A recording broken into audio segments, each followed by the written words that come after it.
ለታርብ የቅድስት ቤተክርስቲያን ልዩ ቀን ነው። የማይታመሙ ታሞ የዋለበት የወደቁትን ከተረሱበት ከትቢያ የሚያነሳ እሱ ሲወድቅ ሲነሳ የዋለበት ህመምተኞችን የሚፈውስ እሱ ሲያቃስት የዋለበት ከሲኦል የዲያብሎስ ግብር ነፃ የሚያወጣ ሲገረፍ የዋለበት ወልደ እግዚአብሔር ለወዳጆቹ ደህንነት በመስዋዕትነት ሙሽራ የሆነበት የደስታ ቀን አሳዳጃችን አሳሪያችን ዲያብሎስ ከነወጥመዱ ድል የተነሳበት ቀን ነው። በዚህም የተነሳ በቤተክርስቲያን የተለያየ ምስጢራዊ ስያሜዎች ተሰጥቶታል። የስቅለት አርብ ይባላል። የዓለም ሁሉ መድኃኒት የሆነ ጌታችን አምላካችን መድኃኒታችን ኢየሱስ ክርስቶስ ለአዳምና ለልጆቹ ሁሉ ቤዛ ሆኖ በመልዕልተ መስቀል ላይ ተሰቅሎ ለዓለም ድህነት መስዋዕት ሆኖ የዋለበት ዕለት በመሆኑ የስቅለት አርብ ተብሏል። አንድም ይህ ዕለት መልካሙ አርብ ይባላል። ይህም የሚያስገነዝበን ከስቅለተ ክርስቶስ በፊት ማንም ሰው ቢያጠፋ በመስቀል ላይ ተሰቅሎ እንዲሞት ይደረግ ነበር። በተለይ በሮማውያንና በፈሪሳውያን ሕግ መስቀል የወንጀለኞች መቅጫ ነበረ። በዚህ ዕለት ግን ታሪክን የሚቀይር ነገርን የሚገለብጥ አምላክ የወንጀለኞች መቅጫ ምልክት የነበረውን መስቀል በደሙ ቀድሶ የምህረት ምልክት፣ የሕይወት አርአያ፣ የዲያብሎስ ድል መንሻ፣ የቤተ ክርስቲያን ጌጥ፣ የገዳማት ዘውድ ስላደረገውና በዕለተ አርብ በሞቱ ሕይወትን ስላገኘን መልካሙ አርብ ተብሏል። ዕለተ አርብ አዳምን ከነልጆቹ ከሰይጣን ባርነት ነፃ ለማውጣትና የእርሱን የበደል ዕዳ ለመክፈል አምላካችን መድኃኒታችን ኢየሱስ ክርስቶስ መስቀሉን የተሸከመበት ዕለት የሐዘን ዕለት የድህነትም ዕለት ነው። አርብ ማለት አረበ ገባ ወይም ተካተተ ከሚለው ግስ የተገኘ ሲሆን ትርጉሙም መካተቻ መፈጸሚያ ማለት ነው። እግዚአብሔር አምላክ ፍጥረታቱን ከእሑድ ጀምሮ በስድስተኛው ቀን አርብ አዳምን በመፍጠር ስራውን ሁሉ አጠናቋል፣ አካቷል። በዚህም መካተቻ መፈጸሚያ ተብሏል። አንድም በአዲስ ኪዳን ደግሞ ብርሃነ ዓለም ሐዋርያው ቅዱስ ጳውሎስ አውቀውስ ቢሆን የክብርን ጌታ ባልሰቀሉት እንዳለ ይህ ዕለት የአይሁድ ሊቃነ ካህናት ያለ በደልና ያለ ጥፋት ንጹሕ ጻድቅ የሆነውን ጌታችንን የሰቀሉበት ዕለት፣ ዕለቱም የዓለም ሁሉ መድኃኒት ጌታችን አምላካችን መድኃኒታችን ኢየሱስ ክርስቶስ ለአዳምና ለልጆቹ ሲል በመልዕልተ መስቀል በቀራንዮ አደባባይ ተሰቅሎ መዋሉን የምናስብበት የሰው ልጅ ድነት የተፈጸመበት የተካተተበት በመሆኑ አርብ ተብሏል። አርብ ጠዋት ጎህ ሲቀድ አይሁድ ጌታችንን በጲላጦስ ፊት አቀረቡት።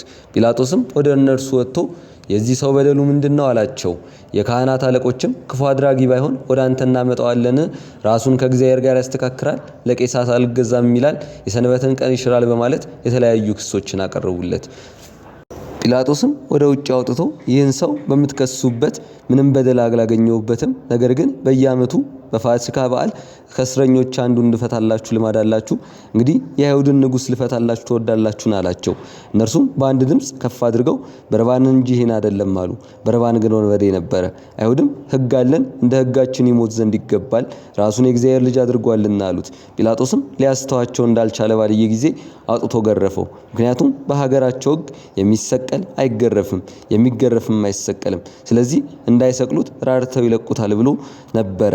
ነገር ግን ጀርባዬን ለግርፋት ሰጠው እንዳለ እንደዚሁ ዲያብሎስ የአዳምን የልቦና ጀርባ እየገረፈ ገሃነም አውርዶት ነበርና ለእርሱ ካሳ ሊሆን እንደመጣ ለማጠየቅ ጀርባውን ተገረፈ። ጲላጦስም እነሆ ንጉሳችሁ ልስቀለው አላቸው። እነርሱም ከቄሳር በቀር ሌላ ንጉሥ የለንም፣ ስቀለው ስቀለው አሉ።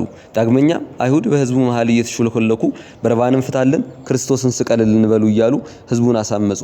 ጲላጦስም የሚረባ የሚጠቅም ነገር እንደሌለ ባየ ጊዜ ውሃ አምጡልኝ ብሎ እኔ ከዚህ ሰው ደም ንጹሕ ነኝ፣ እናንተ ራሳችሁ ወቁ ብሎ በሕዝቡ ፊት እጁን ታጠበ። ሕዝቡም መልሰው ደሙ በእኛና በልጅ ልጆቻችን ላይ ይሁን አሉ። ከዚህም ጊዜ ጀምሮ ልጆቻቸው ደም ጨብጠው የሚወለዱ ሆነዋል። ቅድስት ቤተ ክርስቲያን ልጆቿን በወይራ ዝንጣፊ ተጠበጥባለች። በሰሞነ ሕማማት ዕለተ ዓርብ የስቅለቱ መታሰቢያ በመሆኑ ምዕመናንም በሰሞነ ሕማማት የሰሩትን ኃጢአት ይናዘዛሉ። ካህናቱም በወይራ ዝንጣፊ ቅጠል ትከሻቸውን እየጠበጠቡ ቀን ከሰገዱት በተጨማሪ ሌላ ስግደት ያዟቸዋል። ጥብጠባውም የተግሳጽ ምሳሌ ነው። ጥብጠባ የሚደረግለት ሰው በሕማማቱ ወቅት የፈጸመው በደል ወይም ኃጢአት ካለ ይህንኑ በመናገር የስግደቱን ቁጥር ከፍ እንዲል ያደርጋል። ይህ በስቅለት ቀን የሚፈጸም ስርዓት ሲሆን ጠብጣቤ ወይም ማለት ቸብ ቸብ ማድረግ ማለት ነው። ህዝበ ክርስቲያኑ በዕለተ ስቅለት ሲሰግድ ሲጸልይ መጻሕፍትን ሲያነብ ከዋለ በኋላ ሰርወተ ሕዝብ ወይም የሕዝብ መሰናበቻ ከመሆኑ በፊት በወይራ ቅጠል እያንዳንዱ ምዕመን ጀርባውን ቸብ ቸብ መደረጉ የጌታን ግርፋትንም ያስታውሰናል። በዚህ ዕለት ምዕመናኑ የአክፍሎት ስርዓትን ይፈጽማሉ።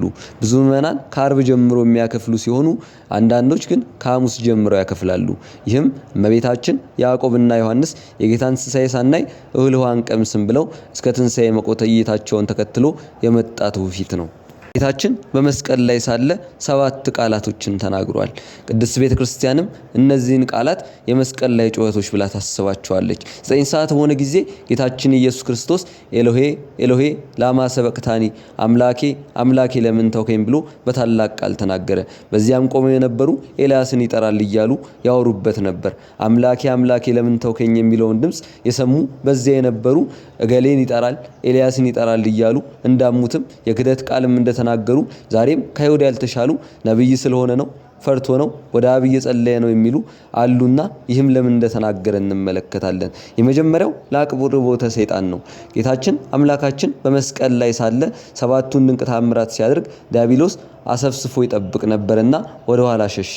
እንዲህም አለ፣ ኢሳይያስና በምናሴ ላይ አድሬ በመጋዝ ሳስተረትር በአይሁድ ላይ አድሬ ኤርምያስን በድንጋይ ሳስወግር እንዲህ ያለ ተአምራትን አላየውም። ይህ በእውነት የእግዚአብሔር ልጅ ነው ብሎ ወደ ኋላ መሸሽ ሲጀምር ጌታችን ለአቅርቦተ ሰይጣንን ለማቅረብ አምላኬ አምላኬ ለምን ተውከኝ ብሎ ተናገረ። ይህም ጊዜ ዲያብሎስ ለካስ ፍጡር ነው እንደኔ ዛሬ ስጋውን በመቃብር ነፍሱን በሲኦል አኖራለሁ ብሎ ደፋር ነውና ነፍሱን ከስጋው ለያለሁ ብሎ ቢቀርብ ጌታችን ከመጣሽ ማርያም ታምጣሽ እንዲሉ በነፋስ አውታር በእሳት ዛንጅር ወጥሮ ዋይ ዋይ እያለ ወደ ጥልቁ ጥሎታል። ስለምን ሰይጣንን ማቅረብ ፈለገ ብንል ቀድሞ ሰይጣንና አዳምና ሔዋንን በወሬ ደልሎ ወደ ራሱ አቅርቦ ድል እንደነሳቸው ጌታም ድል በተነሳችሁበት ልንሳላችሁ ሲል አቅርቦ ቀርቶታል። ሌላው ፍጹም ስጋ እንደተዋሃደ ለማጠየቅ ነው። መለመንና መጸለይ ለስጋ እንጂ ለመለኮት የሚስማማ ሆኖ አይደለም። ነገር ግን ስጋን በመዋሃዱ ጸለየ የተባለለት አንድም አርአያና አብነት ለመሆን ነው። እናንተም እንደኔ መከራ በደረሰባችሁ ጊዜ አምላኬ አምላኬ ለምን ተውከኝ በሉ ሲለን ነው። ጌታችን መምህረ ትሕትና እንደሆነ ሁሉ መምህረ ትዕግስትም ነው። ለእኛም ያስተማረን በቃል ብቻ ሳይሆን በተግባር ነው። በፈተና ውስጥ ሳለን አምላካችን ለምን ራቅከን፣ እጅህን ስደድልን፣ ኃይልን ስጠን እያልን መለመን እንደሚገባን ለማስተማር ነው። ሁለተኛ ዛሬ በገነት ከኔ ጋር ትሆናለህ። ሶስተኛ አባቶይ ነፍሴን በእጅህ አደራ ሰጣለሁ። አራተኛ አባቶይ የሚያደርጉትን አያውቁምና ይቅር በላቸው። አምስተኛ እነሆ ልጅሽ እነሆት እናት። ስድስተኛ ተጠማው። ሰባተኛ ሁሉ ባለቀ ጊዜ ጌታችን መድኃኒታችን ኢየሱስ ክርስቶስ ሆምጣጤን ቀምሶ ተፈጸመ አለ።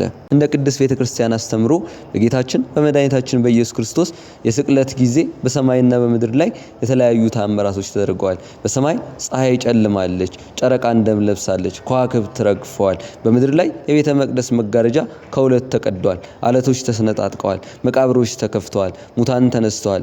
ይህም ጊዜ ፈያታዊ ዘይማን የቀኙ ወንበዴ ጌታችንን ዘወር ብሎ አቤቱ በመንግስት በመጣ ጊዜ ያስበኛለው። ጌታም መልሶ አንተ ተቀድሞ ለአዳም በዊያ ውስጥ ገነት፣ አንተ ገነት በመግባት አዳምን ተቀድመዋለህ አለው። በዚህም ዕለት እኛም ምእመናን ሁላችን የንስሐን ፍሬ አፍርተን ከጌታችን ጋር እንደ ቀኝ ወንበዴ አቤቱ በመንግስት በመጣ ጊዜ ያስበል ልንል ይገባል። እንበለ ደዌ ወሕማም እንበለ ጻማ ወድካም አመ ከመዮም ያብጻነ ያብጻይክሙ ለብርሃነ ትንሣኤሁ እግዚአብሔር በፍስሐ ወበሰላም። ይቆየን።